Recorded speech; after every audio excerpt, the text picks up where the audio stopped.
বেগুনবাড়ি উচ্চ বিদ্যালয়ে বার্ষিক ক্রীড়া প্রতিযোগিতা শেষে আজকে পুরস্কার বিতরণ অনুষ্ঠানে সম্মানিত সভাপতি, এই স্কুলের ম্যানেজিং কমিটির সভাপতি জনাব গোলাম মোস্তফা, উপস্থিত আছেন সাভার থানা এবং ইউনিয়নের বিএনপি অঙ্গ সংগঠনের বিভিন্ন পর্যায়ের নেতৃবৃন্দ, উপস্থিত এই প্রতিষ্ঠানের ম্যানেজিং কমিটির সম্মানিত সদস্যবৃন্দ, শিক্ষক মন্ডলী, অভিভাবকবৃন্দ, এলাকা মুরব্বিয়ান, ছাত্রছাত্রীবৃন্দ, সুধী মন্ডলী, আসসালামু আলাইকুম। সাধারণত অতীতে দেওয়ার ছিল যে সকাল থেকে বার্ষিক ক্রীড়া প্রতিযোগিতা শুরু হবে এবং বিকালে পুরস্কার দেওয়ার মাধ্যমে সেটা পরিসমাপ্তি ঘটবে, কিন্তু বিগত দিনগুলোতে সেগুলা অনেক ব্যতিক্রম হয়েছে।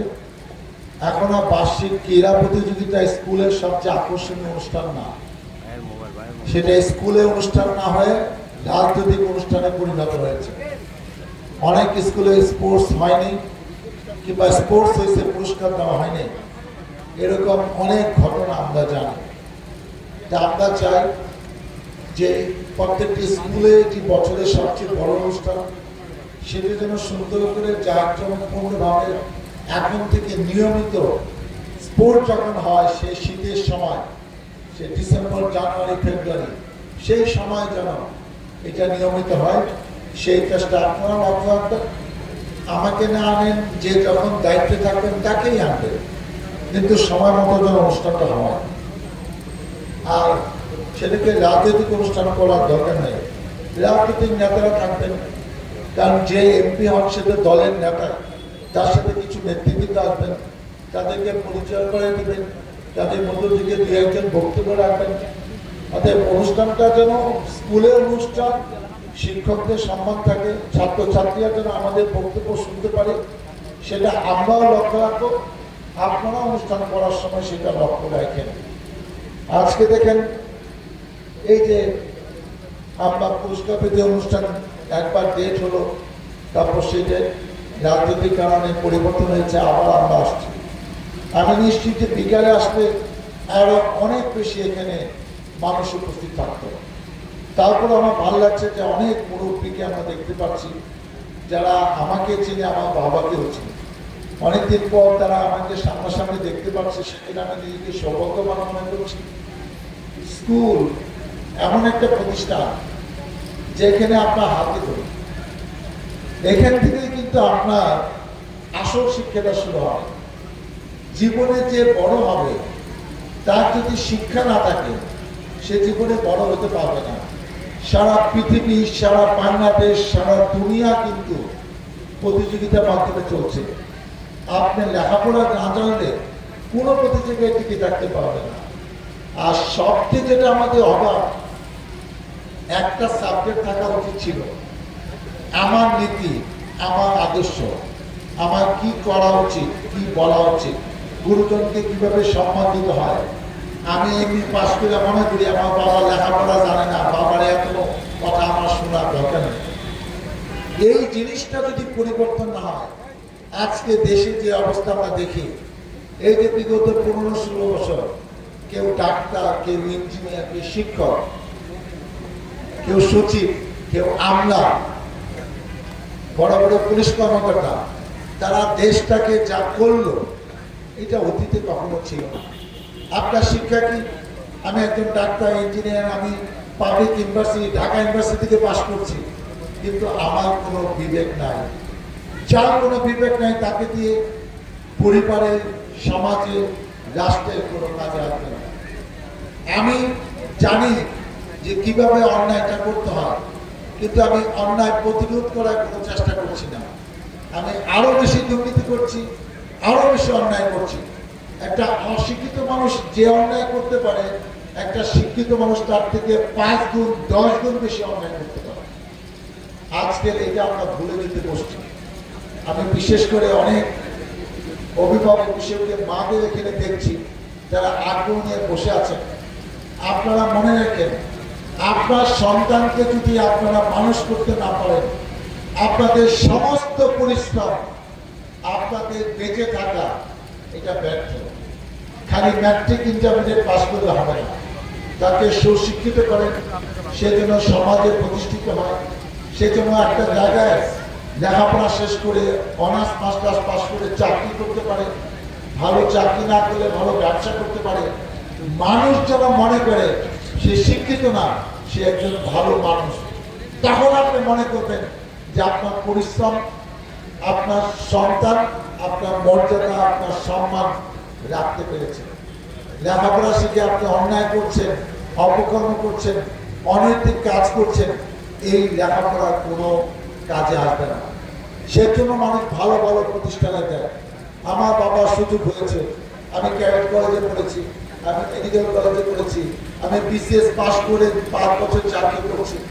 তারপর জনগণের টার্গে, যেহেতু বাবা এমপি ছিলেন 79 সালে এই সাভারে, 35 বছর চেয়ারম্যান ছিলেন ইউনিয়নে, সেই কারণে আমাকেও রাজনীতি করতে হয়েছে। 96-2001 সালে আমি এমপি হয়েছি। আমি যে কথাটা বলে শেষ করতে চাচ্ছি, আমরা চাই সকলের সহযোগিতা এবং এই স্কুলকে একটি ভালো আদর্শ স্কুলে পরিণত হোক। অভিভাবকদের জন্য একটাই কথা বলবো, child investment is the best investment. আমি এই শহরে অনেক পরিবারকে জানি যারা কোটি কোটি টাকার সম্পত্তি ছিল, সন্তান মানুষ হয় নাই, সম্পত্তিও নাই, তাদের কথা মানুষ মনেও রাখে না, তাদেরকে সালামও দেয় না, তাদের সন্তানরা সমাজে কিছু হতে পারে না। অতএব আমরা যেন সন্তানকে এমন জায়গায় নিতে পারি, কিছু বড় পথে না যাক, মানুষ যেন ভালো বলে যে এই ছেলেটা, তার বাবাও ভালো ছিল, ছেলেটাও যেন ভালো হয়েছে। আজকে অনেকে বক্তব্য শুনেছি, আমি শেষ একটা পরিকল্পনা কথা আপনাদের জানিয়ে যাই। আজকে 93 সালে যে স্কুলটি প্রতিষ্ঠা লাভ করেছে, 1993 সালে, আজকে হাঁটি হাঁটি পা পা করে 32 বছরে এই স্কুলটা ভবন টবন দেখলে, মাঠ দেখলে মনে একটা সুন্দর স্কুল। বাংলাদেশে অনেক জায়গায়, একটু জায়গার মধ্যে অনেক স্কুল নাই। আমি বাংলাদেশে অনেক জায়গায় যাওয়া হয়েছে ঘুরতে ঘুরতে, এরকম একটি সুন্দর জায়গায় আমি শুনে অবাক হয়েছি যে 14 জন প্লাস 6 জন এমপিভুক্ত শিক্ষক, 14 জন, আরো 6 জন তারা পার্ট টাইম টিচার আছে। এই স্কুলের ছাত্রছাত্রীর সংখ্যা মাত্র 160 জন। নিশ্চয়ই কারণ আছে, নিশ্চয়ই কিছু সমস্যা আছে।